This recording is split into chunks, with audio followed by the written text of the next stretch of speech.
So imagine this, a king so obsessed with cheating his own destiny that he literally declares war on an entire species. Now, this isn't just some old fairy tale.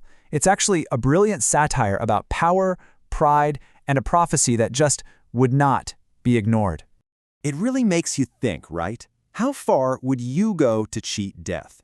Well, for one particular Maharaja, this wasn't just some philosophical question. No, it was his life's mission. And his quest to answer it, well, it led to one of the most absurd and ironic stories you'll ever hear. All right, so let's set the scene. Our story kicks off in the kingdom of Pratibandapuram, with the birth of its future king. And right from the moment he was born, his life was just surrounded by these extraordinary events, starting with a very specific, and let's be honest, a very strange prophecy. So just moments after the prince is born, the chief astrologer makes this huge declaration, and this one sentence, the single sentence, would go on to set the entire course of the king's life. It basically sealed his fate before he even had a chance to live it. But here's the thing, this was no ordinary prince. In a moment that just stunned everyone in the royal court, the 10-day-old infant, Jalani Jung Bahadur, did something impossible. He actually spoke. He started questioning the very prophets who had just laid out his doom. But instead of being scared, like any normal 10-day-old baby would be, this infant prince showed pure defiance. He growled out this challenge, basically declaring war on his own destiny. And this wasn't just some baby's babble. Nope, this was the very first act in what would become his lifelong obsessive mission. So fast forward a bit. The prince grows up, becomes king, and that childhood vow? Yeah, it morphed into an all-consuming royal obsession. His entire reign, everything he did, became dedicated to one single bloody goal: the great tiger hunt. 100. That was the magic number. The Maharaja was convinced that if he could personally kill 100 tigers, he'd basically become invincible. He thought he could prove the prophecy wrong, once and for all. So how exactly did he go about this? Well, his methods were just as extreme as his goal. He totally abused his absolute power. He banned anyone else from hunting tigers and threatened some pretty severe punishments. He even married a princess from another kingdom just to get access to their tiger-filled forests. And get this, when a British officer wanted to hunt a tiger, the king spent an absolute fortune on 50 diamond rings just to bribe the officer's wife and keep his exclusive killing rights. And, as you can imagine, this personal quest had some devastating consequences. In his single-minded pursuit, the Tiger King completely wiped out the entire tiger population, first in his own kingdom and then in his father-in-law's. By the time he was done, he was just one kill away from his goal. But, finding that final elusive 100th tiger, it turned out to be a huge challenge. With the local tiger population now extinct, the king grew more and more desperate, and his rage, it became a real danger to everyone around him. And this is where the story takes a real turn towards the absurd. The king's minister, his Diwan, was terrified. Terrified of losing his job or, maybe even his head. So he hatches this crazy plan. Smuggle an old tame tiger from a zoo, plant it in the forest, and let the king hunt it.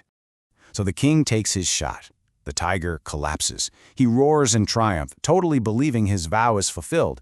But, and here's the big twist, the real dramatic irony of it all, the bullet missed. The poor old tiger hadn't been shot at all. It had simply fainted from the shock of the gunshot whizzing past its ear. So, the king's hunters, they go to retrieve the kill and discover the truth. But were they going to tell the king he'd missed? No way! They were absolutely terrified of him.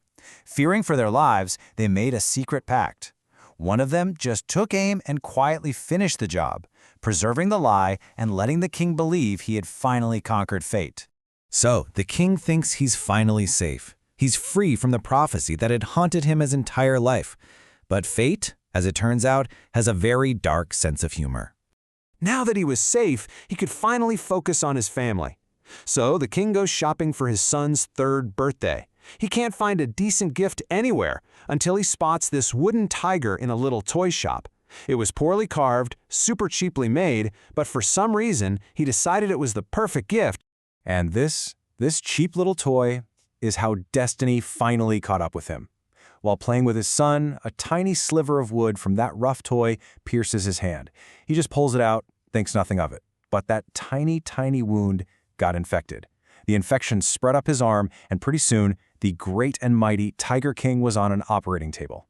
And then, the surgeons deliver the final, satirical punchline of the whole story. They announce, the operation was successful, and then add, the Maharaja's dead. In the end, it was the 100th tiger, a symbolic, wooden one, that claimed its revenge. So what is this bizarre story really all about? I mean, beyond the dark humor, it's actually a super sharp critique of absolute power, the vanity of rulers, and the sheer folly of thinking we can just bend destiny to our will. The author Kalki just brilliantly weaves these themes together. The king's arrogance isn't just a personal flaw, right? It's a commentary on the abuses of absolute power, something that's relevant in any era. The story also plays with that timeless struggle between fate and free will, kind of suggesting that the harder we fight destiny, the more surely we run right into it. And of course, it's a powerful statement on our relationship with nature and a really biting satire on the absurd whims of the ruling class. The real power of this story comes from its use of satire. By using humor, exaggeration, and irony, it doesn't just entertain us, it exposes the foolishness of people in power. The Tiger King himself is this kind of mock hero, right? His grand ambitions are completely undone by a ridiculously tragic and honestly a foolish end. Ultimately, the story leaves us with this really thought-provoking question. The king was so focused on the obvious, massive threat, a real, living tiger, that he was brought down by something small and seemingly harmless that he completely overlooked. And it makes you wonder, doesn't it?